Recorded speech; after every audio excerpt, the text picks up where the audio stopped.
안녕하세요, 연우입니다. 류현진이 템파베이 레이스를 상대로 서력전을 펼쳤습니다. 류현진은 23일 템파베이전에 등판해서 5이닝 동안 94구를 던지며 3피안타 1실점 6탈삼진을 기록했는데요. 양팀이 1대1인 상황에서 마운드를 내려가면서 승을 거두진 못했지만 평균 자책점을 다시 한번 끌어내리면서 시즌 성적은 2승 1패 31이닝 평균 자책점 3.19가 됐습니다. 하지만 오늘 경기에선 다소 아쉬운 장면이 몇 개 있었는데요. 그럼 경기 내용을 한번 정리해 보도록 하겠습니다. 류현진은 1회 브로소를 삼진으로 잡아내면서 산뜻하게 출발했습니다. 이어 헌터 렌프로를 중견수 뜬공으로 3번 브랜든 라우를 투수 땅볼로 잡아내면서 이닝을 마쳤고요. 2회에는 호세 마르티네즈에게 살짝 빗맞은 안타를 허용하면서 선두타자를 출루시켰지만 윌리 아다메스를 중견수 뜬공으로 조이 웬드를 2루수 땅볼로 막아냈고요. 마고를 유격수 땅볼로 잡아내면서 이닝을 마쳤습니다. 3회 류현진은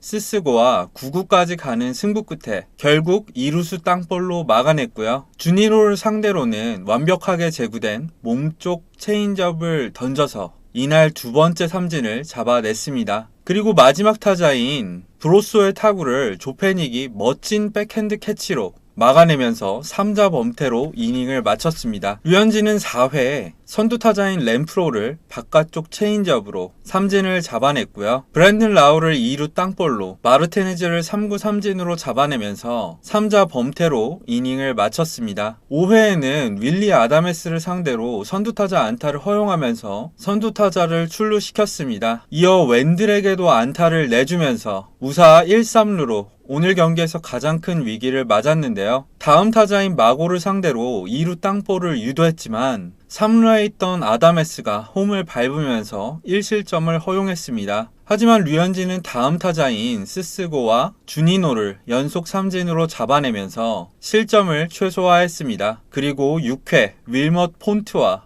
교체되면서 마운드를 내려왔습니다. 이날 투구 내용을 살펴보면 류현진은 총 94개의 공을 던졌습니다. 그 가운데 패스트볼은 43개, 체인지업은 29개, 커터는 7개, 커브는 15개 였습니다. 패스트볼 평균 구속은 90마일을 기록했고요. 최고 구속은 92.1마일을 기록했는데요. 킬로미터로 환산하면 평균 145km, 최고 148km입니다. 오늘 경기에서도 패스트볼 구속은 나쁘지 않았죠. 오늘 경기에서 류현진은 평소 평균 20% 정도였던 커터의 구사율을 7.4%까지 낮췄고요. 그 대신 높은 패스트볼과 낮게 떨어지는 커브, 체인지업을 많이 던졌습니다. 평소와는 달리 우타자 기준 몸쪽으로 붙는 체인지업을 유독 자주 던진 점도 확인할 수가 있었습니다. 이날 류현진의 투구 위치도 한번 살펴보겠습니다. 오늘 류현진의 제구 자체는 올 시즌 6경기 가운데 제 주관적으로는 가장 좋았습니다. 옆에 보이시는 표로 확인할 수 있듯이 스트라이크 존 경계선에 살짝 거치는 공이 유독 많았던 점을 확인할 수가 있는데요. 하지만 오늘 주심이 션 바버였는데 스트라이크 존이 워낙에 좁아서 존에 걸쳤는데도 볼이 된 공이 많았습니다. 옆에 보이시는 그림으로도 확인할 수가 있죠. 여기에 더해 오늘 호흡을 맞췄던 맥과이어의 포구가 다소 좋지 못한 점도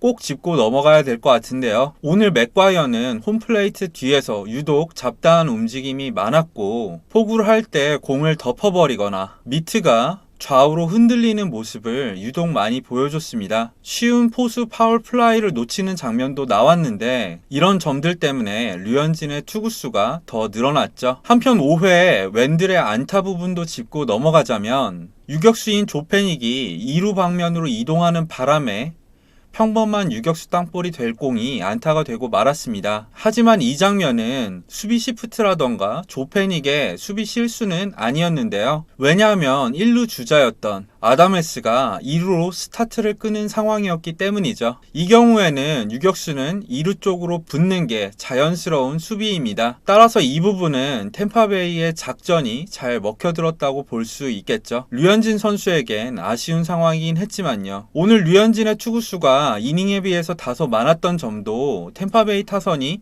워낙에 끈질기게 류현진의 공을 커트했기 때문이기도 합니다. 템파베이 타선은 아메리칸 리그 득점 1위를 기록하고 있는데요. 이런 만만치 않은 타선을 상대로 류현진이 오히려 잘 던졌다고 봐야겠죠. 자, 이렇게 해서 류현진의 템파베이전을 간단하게 정리를 해봤는데요. 요약하자면 오늘 류현진은 주심의 좁은 존과 포수의 포구 미스로 경기력에 비해선 많은 이닝을 소화하지 못했습니다. 하지만 어쨌든 5이닝 1실점으로 기록만 놓고 봤을 땐 상당히 준수한 성적을 기록했는데요. 이런 성적으로도 저희가 아쉬움을 느끼는 거는 그만큼 류현진에 대한 기대치가 높아졌다는 방증인 것 같습니다. 어쨌든 오늘 경기 호투로 류현진은 평균 자책점을 3.19까지 낮췄는데요. 아메리칸 리그 동부지구에서 초반 2경기 동안 부진했음에도 불구하고 이 정도로 성적을 거두는 것은 정말 대단합니다. 다음 경기에서 더 많은 이닝을 소화해주면 더 바랄 게 없을 것 같습니다. 이번 영상은 여기까지입니다. 지금까지 시청해주셔서 감사합니다.